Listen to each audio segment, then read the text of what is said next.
You know what it is. Good evening, people. I am Dan Lewis, and this is On the Bywire, brought to you by Bywire, the independent, world-first, revolutionary, democratic platform where you can read news that you know you can trust. So much so that I know you will be hitting that subscribe button. Go and hit it right there. Hit subscribe. If you're not on YouTube, go to YouTube and hit subscribe. Come on. Now, the like button needs to be hit too. Follow, share, all the buttons, because we want to provide the finest in independent news coverage to more and more people every single day, or at least Monday to Thursday, because that's when I'm online and I'm live for you, my people. Bring it. It's real. It's real. Help us help you. That's the vibe, man. If you can, while you're checking out bywire.news, because I know after the show you're going to be hitting up the website and you want to hit that donate button. If you can, obviously you can keep us on your screens, and then you can own a bit of the media, and you're starting to chip away at those very few people that live on islands in big mansions and don't pay no taxes. Yes, get rid of the mainstream media moguls and bring it back to the people. Put the people in control of the media. Dano. Now, listen. Whew, I'm a bit lively tonight. The sunshine's got me vibes in. Sorry to those of you in London that have got a bit of rain, but up in the north of England, we've been basking in the sunshine. That glory is beautiful. And tonight we have a lot of ground to cover. We're going to be going along a lot of places, and we've got a lot of independent news from our independent media partners. Now, while the mainstream media might be searching far and wide for anyone to blame but themselves for the 24 hours or now 48 hours of racism that we've seen, our independent partners have been covering the news that the mainstream just aren't reporting on, because they need someone to blame. Anyway, also big up everyone showing love to the black footballers that have faced racism. You are all continuing the message of be kind, which I thought was so lovely. I think it was the beginning of last year. Be kind. That's it, man. Just be kind, man. I love that vibe. It's a good vibe to be on. And it feels like there are many who have forgotten that vibe, but and that message, you know what I mean? But there are so many more that just haven't forgotten it and are continuing with that and showing that in the love. Did you guys see the mural in Manchester of Rashford? Someone tried graffitiing on it. Like, are you dumb? Are you dumb? The local people come out, and from far and wide, they come out and they show love to him. Today, it's been repainted over, and all those stickers or the stuff that people have stuck on the wall, it's been stuck back on. Just remember that if you're kind to people, they will be kind back to you. But one thing I will say is that there are people that face this racism every day. And it's not only social media abuse, but like microaggressions in the workplace, institutional racism through government structures, and the face-to-face attacks in the street, just while getting about your daily business. Racism will not end because people post black cards on Instagram for a day. It will end when we break down the systems that allow it to perpetuate, and also the systems that teach racism, because it is still getting taught and it's being put through. When we talk about institutional racism, although the government may believe that it's not a real thing, damn it, it is. It's built into all of the structures around us. And even myself as a person of white heritage inherently benefit from the racism before my time. It's real. I have to understand that. We all have to understand our privileges. So take your actions beyond the norm. Hold your heads up, speak up, stand up, and get up against all racism wherever you see it. And when someone says they're facing it, don't disregard them because you don't see it. It might be your privilege blocking your sight from it. Now, straight into the world of indie news. And we've been looking at Declassified's latest piece by Matt Kennard. Our wonderful government have approved an ex-minister for an oil company role after he lobbied 2 prime ministers for the CEO of the company. Now, there's a clear line of conflict in interests here, and Matt has fantastically laid it out. Sir Alan Duncan, a former foreign minister for the UK, will be taking a paid position at the world's largest oil trader, Vitol. I never know if I get that right. Vitol? Who cares? In his time as a minister, he lobbied 2 prime ministers to give the firm's CEO a knighthood. The appointment was approved by a committee chaired by Eric Pickles. I don't like Eric Pickles. Now, the advisory committee on these business appointments, that's what it's called. It's AC OBA, ACOABA. I don't know. They make all kinds of anagrams for these things. But the committee is basically required to approve these kinds of roles within a couple of years after any minister leaves public service. Now, I want to say the less said about Pickles, the better, but let's be clear, this guy is definitely not one to keep the future of the earth or the best interests of the working class close to his chest. So maybe we do need to say a little something about him. Like, the guy has stopped wind farms from being built and blames the people who report the weather for floods rather than blaming the people who cause global warming. I suppose you don't want to blame yourself, but bro, you're like literally in the blame right here, man. Suck out, Pickles. Anyway, he's also got a terrible voting record when it comes to the environment. So obviously, why would he be concerned about appointing a lobbying minister to an oil company position just 2 years after the government announced the climate emergency? Do you know what I mean? Do you see where I'm going here? Now, Matt Cannard has very helpfully gone through the list of positions Duncan has had over the years, including his time before becoming a minister. When we look at the climate catastrophe of our time and the interests of government committees and government business, we have to ask questions about their priorities. Then we start to find the corrupt intentions and also the real agenda that the government have and will do to their best that they have, and they will do their best to hide what it really is that they're doing. Now, over to Union, you don't often hear too much from, but Union News will, of course, cover this one. It is the Professional Footballers Association. Tim Lazard has provided a copy of the PFA statement following the racist abuse on our Marxist revolutionaries fighting to be champions of Europe. Definitely do have a read of the full statement, but right now I'm going to highlight this one line because I thought it said a lot. There has been talk of strong commitments, and though measures from the social networks, based on the evidence so far, we're not buying it. Social networks, we need you to do better. I'll echo that, definitely, 100%. Social networks definitely need to do better. It's interesting, however, that nothing has been said about the football associations and organizations that put on these competitions. Although in the last year, we have seen so much more from them in terms of action, does more not need to be done in regards to banning people who turn up to games and shout racist abuse and do this stuff online? You know, if they're known people in the football community, surely we can do something about it. You know, does more not need to be done to put people of color in positions off the pitch as well? Yes, when you look at our football teams, whether it's the England team or the Premier League teams, yes, there is diversity on the pitch, but off the pitch, how many black managers are we seeing? How many black coaches are we seeing? How many black staff members in the training grounds are we seeing? All across the board, we need to see that diversity. And surely, you telling me that there's just no people of color applying for these jobs? I'm waiting for an answer. Like, honestly, I want to know, because you can't tell me that's the thing. Now, calling out racism is good, but breaking down structures and making those structures reflective of society is how we tackle structural racism. I'll continue to push all of these organizations to do more, because for too long, they have done too little. You can't just suddenly do loads in a year and expect to get our applause. Just 1 year of action does not remove the years of no action we've had to suffer, especially the footballers and the fans, and you know what I mean? Something's got to be done even on a bigger scale. Just the little things that you're doing now is not enough to get my full respect on the matter. And I think there's many, many other people out there who will feel exactly the same. Now, over to Bristol, where the people have really pissed off Priti Patel over the last 50 months. And I'll applaud them people for it. Hey, come on.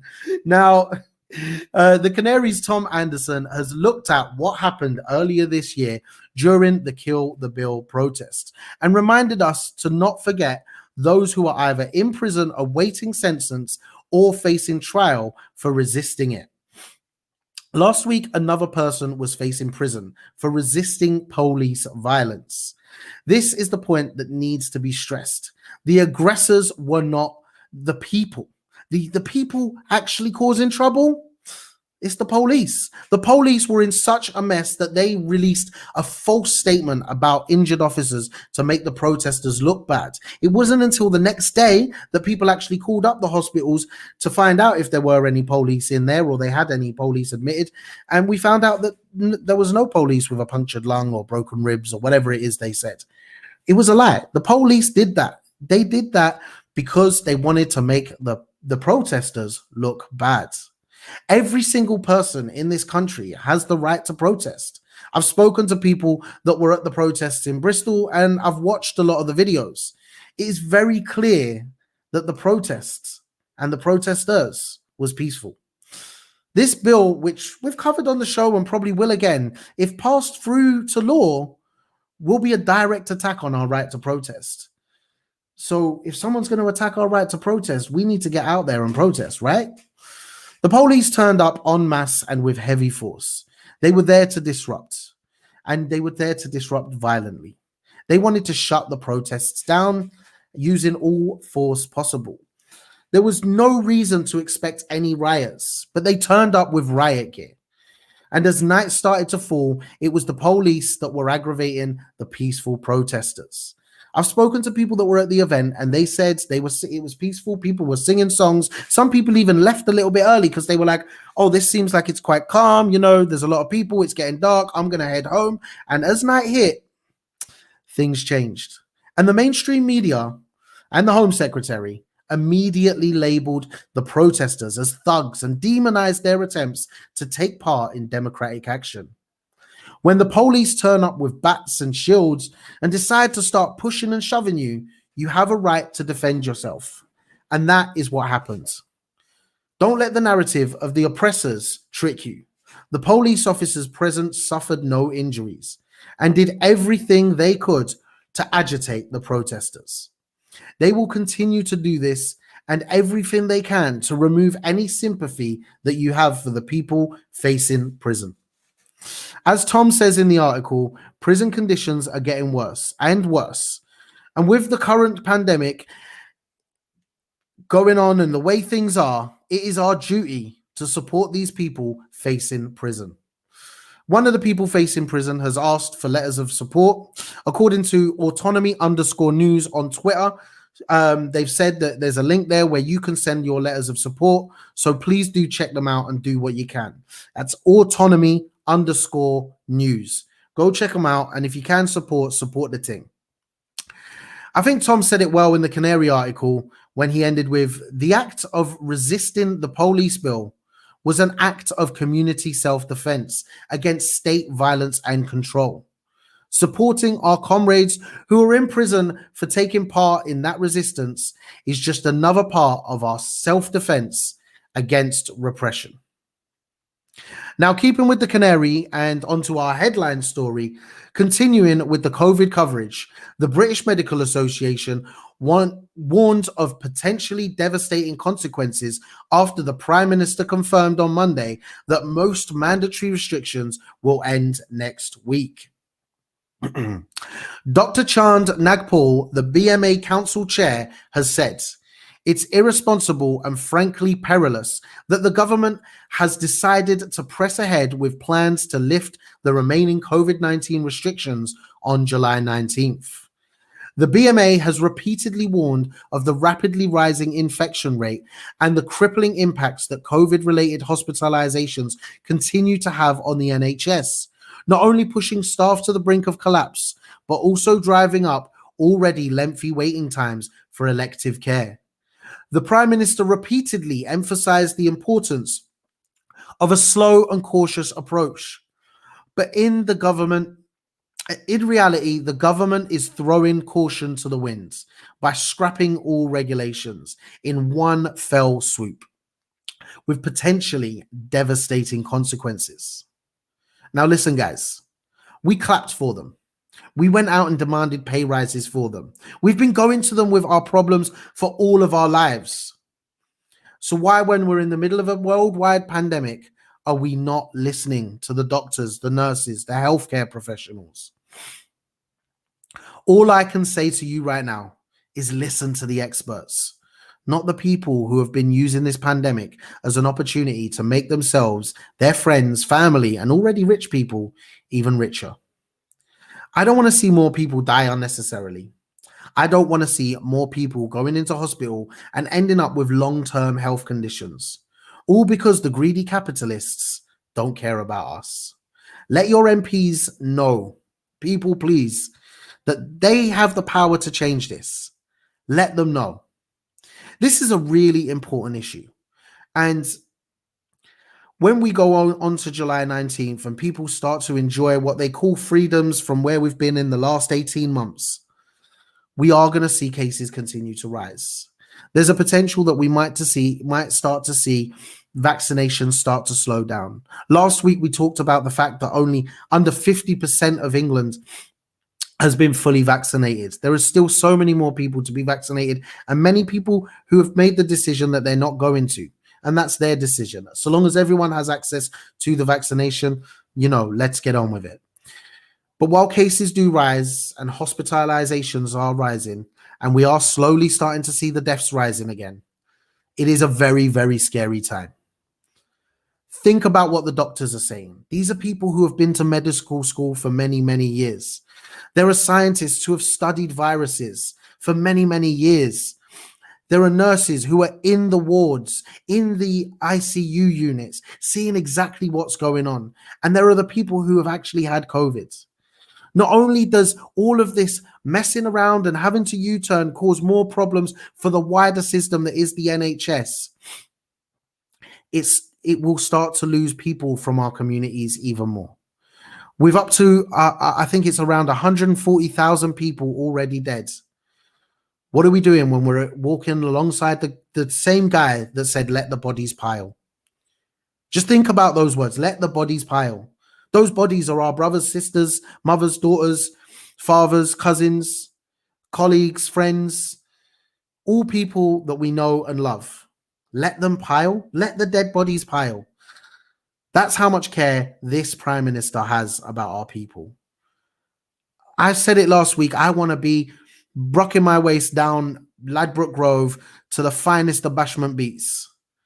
But at the same time, I want to do it time and time over again. I want to be doing it with those people time and time again. I don't want me or those people to be in a position where we're not able to do that ever again. So let's have a think about what's really going on. And when I said before to get in contact with your MPs, if you have concerns about this as well, then please definitely do get in contact with your MPs and let them know what you think about this. Now, finally, in all of the news I thought I'd be talking about today, I did not expect to be covering the upside down. Yeah. John Mitchinson from Byline Times has been looking at the brief history of British food and the emergence of a humble meal enjoyed billions of times each year. I've always wondered what is truly a British dish, and now we know. The good old sandwich. Amazing to hear that the further back in time you'll go, the more exciting English dishes were. Like, I proper love this article. I think it's one of my favorite of the month, probably. John's done a fabulous job of looking back at British cuisine. As a kid, I used to sit there and watch Gary Rhodes and Jamie Oliver and Ken Wack, all doing their thing with the cooking and talking about where the food came from. And it was rare you'd really hear anything exciting, but there are some exciting dishes that John mentions in this article. And the rapid rise of Britain as an industrial power severed regional traditions of cooking and dealt British food a blow from which it has never recovered. As the empire expanded, we pioneered tinned and frozen food, and we came to depend on fast food as a quick fix of salt and fat during the long working day. I remember watching a TV documentary some time ago where some kids were asked what they thought was a traditional English dish. And one of the children genuinely said Chinese. I couldn't believe my ears. But no, a traditional English dish is the sandwich. But also that comes out of this article, and what is a terrible thing to hear, is the lack of need for sandwich makers since the pandemic started. Who knew that the pandemic would affect the makers of sandwiches? Now, here in the UK, is led to the largest sandwich supplier going into administration, the same one that supplies sandwiches for the likes of Costa and other places like Aldi. So keeping it patriotic after our great Marxist revolutionary football team did so well in the Euros, go out tomorrow and buy a sandwich. Buy British and support the team. Fantastic. Thanks so much to Byline Times for that article. That definitely made my day. Now, we've covered a lot of stories on this show, and we like to cover a lot of our independent news. I wanted to end the show with a special shout out to the independent news partners that we have across the UK that provide us with stories. And it is not without your support that they can't keep going on.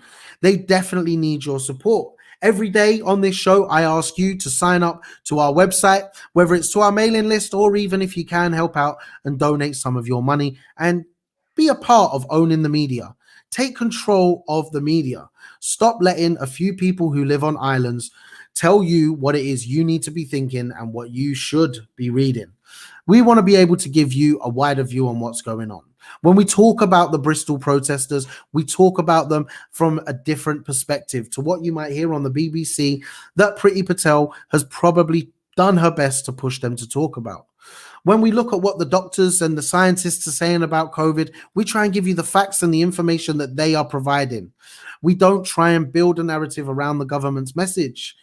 What we try and do is deliver facts. We try and deliver, well, we always deliver news that you know you can trust.